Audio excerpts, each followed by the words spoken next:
Okay, अगला है relationship between AR, MR and E।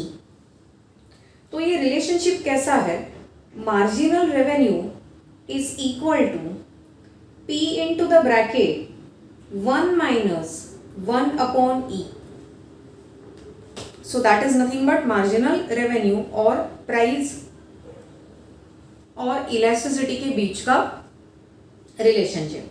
यहाँ पे जो प्राइस है that is nothing but average revenue also. Okay, इसके लिए मैं रेकमेंड करूँगी कि आप 3rd एंड 4th चैप्टर में चले जाइए। इनफैक्ट 5th चैप्टर भी होने के बाद कम बैक फॉर दिस, सो आपको ये कॉन्सेप्ट ज़्यादा अच्छे से क्लियर हो जाएंगे। मैंने वहाँ पर AR, MR और TR काफ़ी डिटेल में पढ़ाया है, तो यहाँ पे फिर से उस पर टाइम इन्वेस्ट नहीं करेंगे। ओके, तो अब मार्जिनल रेवेन्यू चेंज कैसे होता रहेगा, तो उसमें मैं कुछ केसेस लेने वाली हूँ। सबसे पहले लेने वाली हूँ मैं E इक्वल टू 1। अगर यहाँ पे E इक्वल टू 1 लिखा तो ये देखो क्या आता है, ये 1/1 आएगा 1। सो फिर इस ब्रैकेट की वैल्यू आएगी 0 बिकॉज 1 माइनस 1 0 आएगा, और P इंटू 0 भी आ जाएगा 0। So for E equal to 1 मेरा MR आ रहा है 0। I will consider the second case. MR is equal to P times 1 minus 1 upon E। अब देखूंगी अगर E ग्रेटर देन 1 है तो क्या होगा। सो E ग्रेटर देन 1 तो मैं पकड़ लेती हूँ कि E है सपोज 2 पकड़ लेते हैं, है ना, ठीक है। सो E की जगह 2 लिख दिया तो ये दिखेगा कैसे, तो MR is equal to P into the bracket 1 minus, अब ये चीज़ 1/2 है विच इज 0.5, है ना। सो उससे आगे क्या होने वाला है, जो 1 अपॉन E का वैल्यू है विच इज 1/2, इसका वैल्यू आया है less than 1। 1/2 is 0.5 which is clearly less than 1। Okay, so मेरा अगला कंक्लूजन क्या निकलता है, अगर E ग्रेटर देन 1 होता है तो 1/E लेस देन 1 होता है, एंड फिर क्लियरली ये जो 0.5 आंसर आएगा। अगर आप यहाँ पे देखते हैं, समझो प्राइस 10 रुपीज़ है, तो मेरा मार्जिनल रेवेन्यू आया MR is equal to 10 into 0.5 which is nothing but 5 rupees which is again greater than 0। So बस कंक्लूजन्स देख रहे हैं क्योंकि ये फिल इन द ब्लैंक्स में पूछ सकते हैं। अब मैं तीसरा केस लेने वाली हूँ E लेस देन 1 वाला।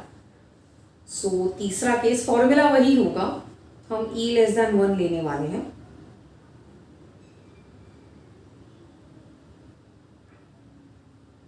प्राइस 10 ही रखेंगे, E लेस देन 1 लेंगे 0.5, फिर देखते हैं क्या होता है। ओके, अब ये तीसरा केस है मेरा वैसे। सो MR होता है P into the bracket 1 minus 1 upon E। अब मैं कंसिडर कर रही हूँ E लेस देन 1, जहाँ पे मैंने ऑलरेडी बोला कि लेस देन 1 के लिए हम अपने मन की एक वैल्यू लेने वाले हैं। So E will be equal to 0.5। So अगर E 0.5 है, सो 1 अपॉन 0.5 का आंसर आने वाला है 2। आई होप दिस इज क्लियर, है ना, 2 आ गया। सो क्लियरली 1/E पे अगर कमेंट करनी है तो ये आ जाएगा 1 upon 0.5 which is equal to 2, और 2 है ग्रेटर देन 1। तो अब समरी में कैसे लिखूंगी, E जब लेस देन 1 होता है 1 अपॉन E ग्रेटर देन 1 होता है, ठीक है।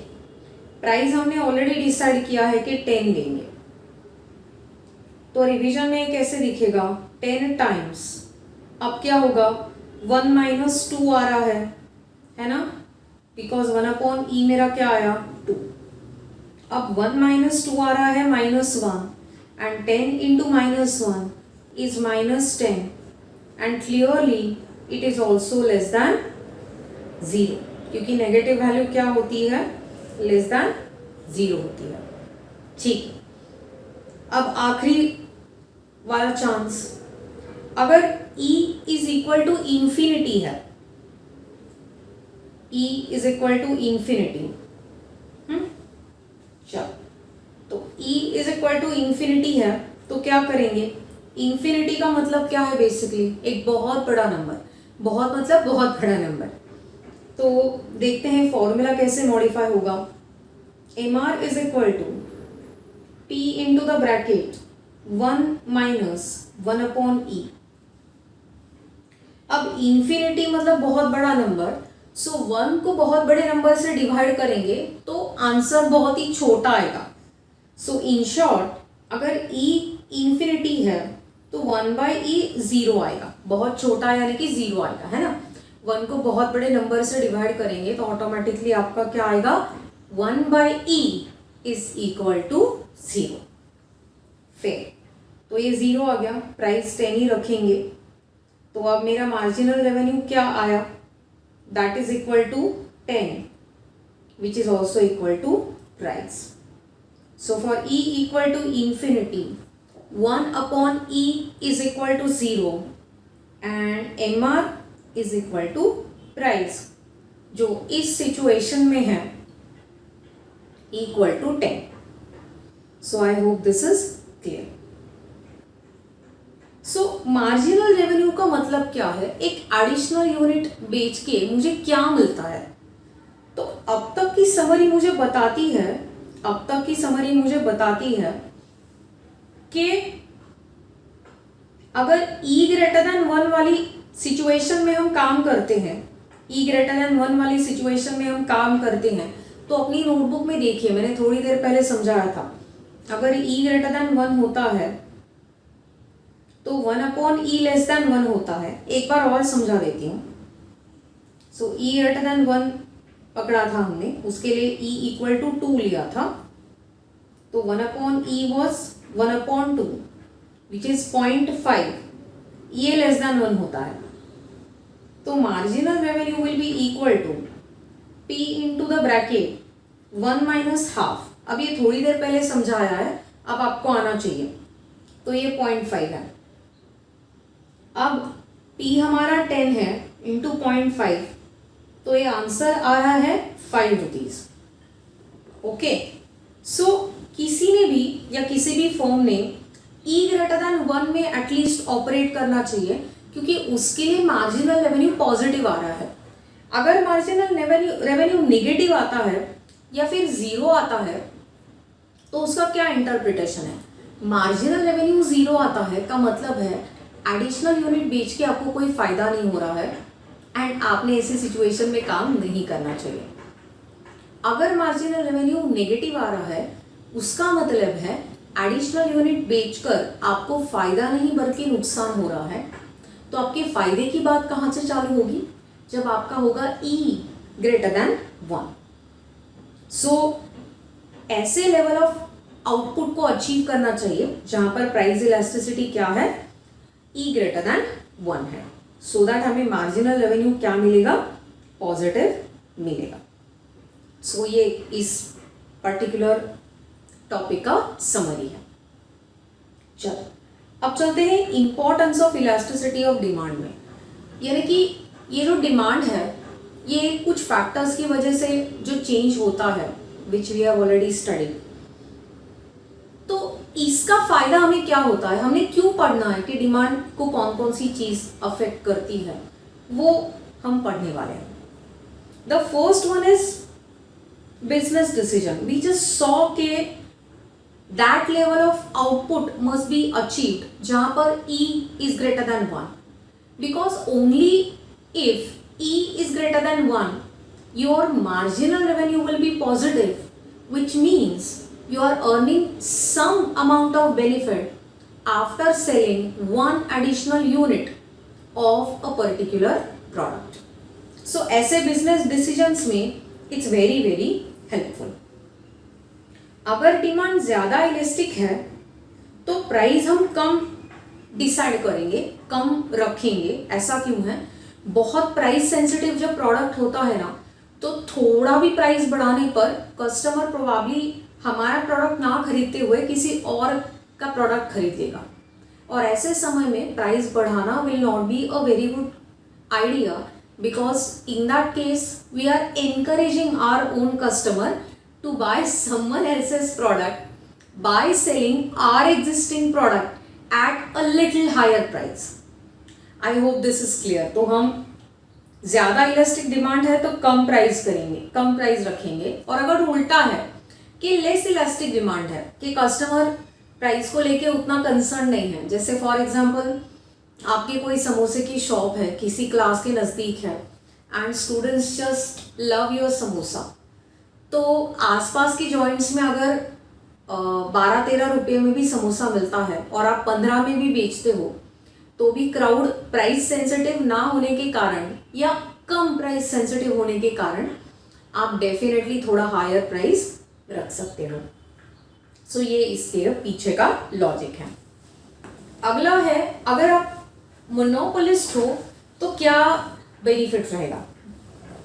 अगेन मोनोपोली मतलब क्या, ये पूरी की पूरी चीज़ें मैंने डिस्कस करी हुई है अगले चैप्टर्स में, बट यहाँ पर समझा देती हूँ। मोनोपोलिस्ट का मतलब क्या होता है, it means that particular single seller is a very powerful player in the market, so that's monopolist.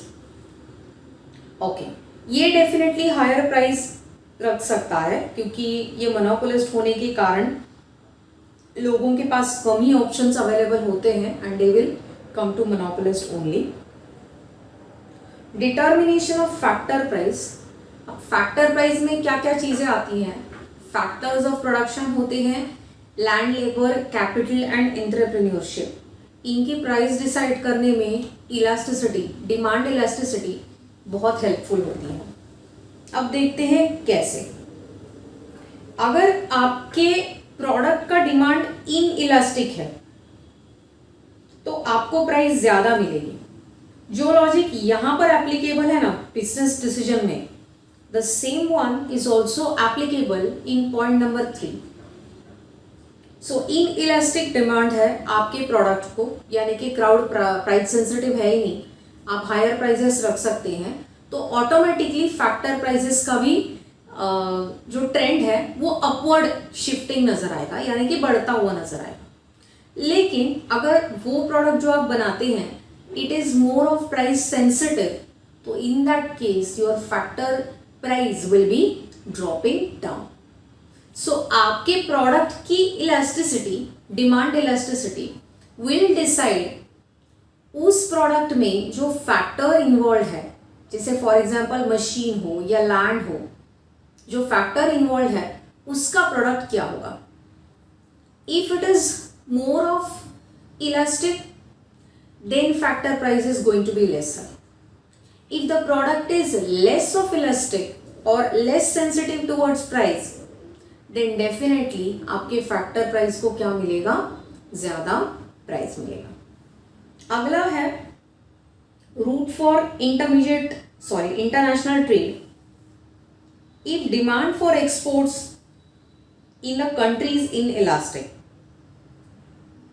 तो कंट्री क्या होगा, वो हमेशा it will enjoy favourable terms of trade. इसका क्या मतलब है कि जैसे अल्फांसो मैंगोज जो है ये हमारे देश से एक्सपोर्ट होने वाली चीज़ है, बाहर एक्सपोर्ट होती है एंड लोग उसे दुनिया भर में पसंद करते हैं। सो वो प्राइस सेंसिटिव नहीं है उतना, हायर प्राइस पे भी बिकता है। सो 3 से लेके 4,000 रुपये डजन में बिकता है Alphonso mango in European and American areas. So definitely ऐसी वाली commodity will enjoy more price, क्योंकि वो कम प्राइस सेंसिटिव है। मतलब क्राउड को इतना टेंशन नहीं है, कुछ प्राइस ज़्यादा हो कम हो, they like it and they will buy it. लेकिन ऐसा कोई कमोडिटी जहाँ पर हमसे भी बेटर कुछ चीज़ें अवेलेबल है मार्केट में, तो definitely if more substitutes are available, public will be more sensitive towards price. और अगर पब्लिक प्राइस को लेके सेंसिटिव है तो हमें उतने फेवरेबल टर्म्स नहीं मिलेंगे, क्योंकि प्राइजेस को हमें क्या रखना पड़ेगा, नीचे रखना पड़ेगा। जस्ट टू रिपीट, अच्छे से समझ लीजिए। If the product is less price sensitive, यानी कि पब्लिक को प्राइस से उतना फर्क नहीं पड़ता, they will buy because they like it, उस समय आप थोड़ा हायर प्राइजेस रख सकते हो and you enjoy favourable terms. But if the product is more price sensitive, यानी कि पब्लिक को फर्क पड़ता है, आपके जैसे प्रोडक्ट्स के लिए बहुत सारे दूसरे सब्सटीट्यूट्स अवेलेबल है, तो उस समय आप बहुत हायर प्राइस पर नहीं बेच पाएंगे, because then public will not hesitate before substituting your product with your competitives product. Okay, so ये हो गया इंटरनेशनल ट्रेड. अगला है गवर्नमेंट को क्या फायदा होता है. ओके, तो जहां जहां पर डिमांड इन इलास्टिक होता है ना, एक्सट्रीमली इन इलास्टिक, वो चीजें पब्लिक यूटिलिटी की चीजें हैं, यानी कि एक्सट्रीमली इंपॉर्टेंट है. एक सिंपल एग्जांपल देने वाली हूं तो ये कॉन्सेप्ट क्रिस्टल क्लियर हो जाएगा. जो लोग मुंबई के लोकल्स से ट्रैवल कर चुके हैं, माशाअल्लाह, गॉड ब्लेस यू, वो देखते ही मैं बहुत ज़्यादा डर गई थी. So many people were rushing to board the train and इतने सारे लोग, मुझे यकीन ही नहीं हो रहा था कि इतनी सी ट्रेन में कैसे फिट होंगे. प्लस प्रोबेबली आपको ट्रेन में चढ़ने के लिए या उतरने के लिए एफर्ट्स की ज़रूरत नहीं पड़ती होगी, आप वहाँ पे जाके खड़े भी हो जाते होंगे तो क्राउड आपको अपने आप अंदर लेके जाता होगा और अपने आप बाहर आ जाते होंगे. सो बहुत मन बना के गई थी कि मैं एक बार लोकल से ट्रैवल ज़रूर करूँगी, बट वो हो नहीं पाया. तो लोकल्स ना मुंबई की एक बहुत बड़ी नेसेसिटी है. जैसे कोविड-19 के लॉकडाउन के चलते मुंबई के लोकल्स बहुत लंबे समय तक बंद थे. एंड आई हैव सीन कि पब्लिक पोस्ट डालती थी फेसबुक पर या ट्वीट करती थी कि हम इतना दूर रहते हैं और ट्रेन्स इतना ज़्यादा टाइम हमारा बचा लेती हैं कि in absence of that local services going on हम 9 आवर्स ट्रैवल कर रहे हैं. इमेजिन कीजिए, आप 9 घंटे बस ट्रैवल कर रहे हैं. तो आप अगर 9 घंटे ट्रैवलिंग में लगा रहे हैं तो आप काम कब कर रहे हैं, घर कब जा रहे हैं, खाना कब खा रहे हैं, सो कब रहे हैं. यू कैन इमेजिन कि लोकल्स कितना नेसेसरी होगा. तो ऐसी सिचुएशन में गवर्नमेंट अगर सोचती है कि मैं थोड़ा सा प्राइस बढ़ा भी दूं तो पब्लिक ट्रैवल करना बंद तो नहीं करेगी. यानी कि ये एक्सट्रीमली प्राइस इनइलास्टिक है. इनइलास्टिक का मतलब क्या है, ये प्राइस सेंसिटिव हो ही नहीं सकता कि मैं 9 घंटे डेली बेसिस पर ट्रैवल कैसे करूंगी. रोड्स पर इतना ट्रैफिक होता है, लोकल्स मेरा टाइम बचाते हैं and I will not be able to travel for 9 hours. तो ऑप्शन ही नहीं है मेरे पास. सो जहाँ पे डिमांड एक्सट्रीमली इनइलास्टिक होता है ना, तो वो पब्लिक यूटिलिटी की चीज़ें हैं एंड डेफिनेटली ये प्राइवेट प्लेयर्स के हाथ में नहीं देनी चाहिए. एक्सक्लूसिवली गवर्नमेंट ने खुद ही इसका ख्याल रखना चाहिए और प्राइजेस कम रखनी चाहिए सो दैट जनरल पब्लिक का एक्सप्लॉयटेशन ना हो. आई होप ये एकदम क्रिस्टल क्लियर हो गया गवर्नमेंट के पॉइंट ऑफ व्यू से क्यों यूजफुल है.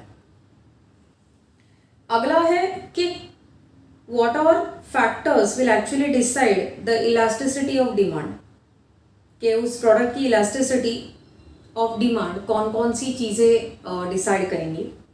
सो पहला है नेचर. ये थोड़ा बहुत हमने किया हुआ है. अगर चीज़ें नेसेसिटी की है, जैसे ग्रेन्स हो या कॉमन सॉल्ट हो या इलेक्ट्रिसिटी हो, तो यहाँ पे पब्लिक उतनी प्राइस सेंसिटिव नहीं होती बिकॉज वो खरीदना ही पड़ेगा. तो either it is less elastic और उसी को बोलते हैं कंपैरेटिवली इन इलास्टिक.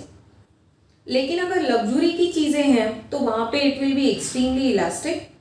जैसे टीवी हो, डीवीडी प्लेयर हो. अब कोई डीवीडी प्लेयर खैर इतना खरीदता नहीं है. एंड ऐसी चीज़ें हो. Comfort goods usually have unitary elastic demand. मैं कंफर्ट गुड्स में इंक्लूड करूँगी एसीज को. जैसे पूना में उतनी ज़रूरत नहीं है, लेकिन मुंबई में विदाउट एसी बहुत डिफ़िकल्ट हो सकता है सर्वाइव करना, typically during the times of summer. तो कंफर्ट गुड्स का इलास्टिसिटी कहाँ पे होता है, समवेयर इन बिटवीन वो बहुत ज़्यादा इलास्टिक भी नहीं होता है और बहुत ज़्यादा इन इलास्टिक भी नहीं होता है. It will be somewhere in between. That is unitary elastic which is equal to E equal to 1. Substitutes के बारे में बात करेंगे.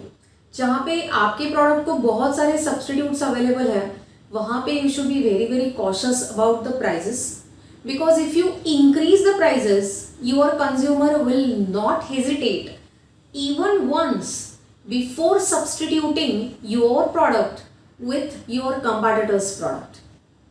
So if it is a price sensitive product, आपके जो प्राइजेस हैं आपने लो ही रखने चाहिए. तो ऐसी कौन सी चीज़ें होंगी, जैसे सोप, मतलब बहुत सारे सोप्स अवेलेबल हैं. फिर creams, a lot of creams are available. यहाँ पे ना guys again taste and preference also will play a very dominant role. So for example what if मैं पॉन्ड्स के क्रीम को एलर्जिक ही हूँ, तो अब अगर लैक्मे थोड़ा कॉस्टली में भी बेच रहा है तो I will have to continue with Lakme, because इस सिचुएशन में मेरे पास पॉन्ड्स वाला ऑप्शन ही नहीं है. सो ऑब्वियसली बहुत सारी चीज़ें डिमांड को अफेक्ट करती है, लेकिन ये एक रफ व्यू ले रहे हैं and I hope it is clear. Variety of uses, okay. जैसे किसी चीज़ को बहुत सारे यूटिलिटीज़ हैं, जैसे मिल्क आप रॉ भी पी सकते हो, उसका पनीर भी बना सकते हो, आइसक्रीम भी बना सकते हो, चीज़ भी बना सकते हो. So a lot of things can be made out of milk. So ऐसी सिचुएशन में ये थोड़ा ज़्यादा इलास्टिक होता है. This is more sensitive. अब हम आगे जा रहे हैं. Possibility of postponement.